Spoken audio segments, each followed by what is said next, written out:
Hi, I'm Tonja Weimer. I'm a life coach and a singles and dating relationship coach. I'm also an author, and I used to write a dating column for newspapers that went out to over 4 million people. So I get emails and letters from people who want to know about their dating problems. I have one today. It was actually a long letter that I've condensed for you from someone who was obsessing about someone that they loved. Dear Tonja, I'm in love with a married woman. For many complicated reasons, she can't leave her husband. He's not the man she deserves. He's rude and unkind to her. I've tried dating other people, but I can't stop thinking about her. What can I do? I'm in agony. Dear Agony, I hear your pain, but if there were a magic pill, I wouldn't give it to you. Yes, I would want to relieve you from your suffering, but there's a gift underneath all of this misery and longing that you need to find so you don't repeat this again in your life. So there's something deeper going on here. And the first point that I want to make that so many people go through in life with relationships is, why won't this person do and be what I want them to do so that I can have them and they can have me, and then we'll be happy. We'll be, quote, happily ever after.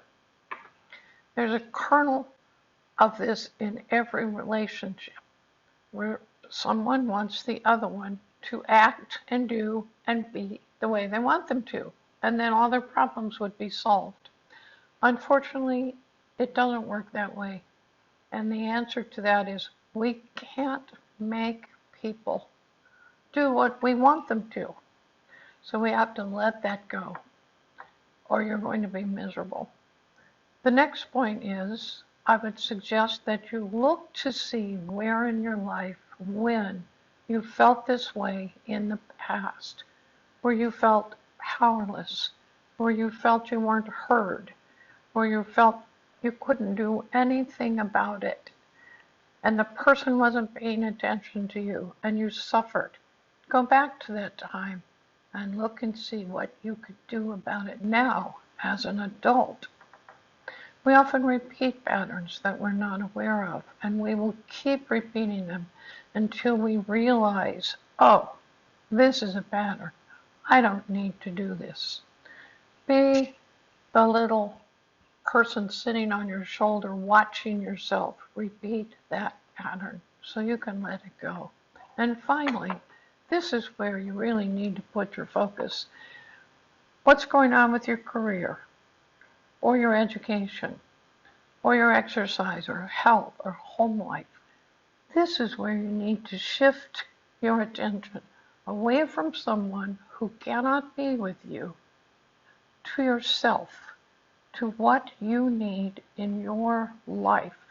Focus on what's missing. Look under that misery, because that's where you're going to find the person you've always been looking for. That person is you. And when you find that person, then you're ready to find the person to fall in love with. Have a great day. Write to me. I'd love to hear from you.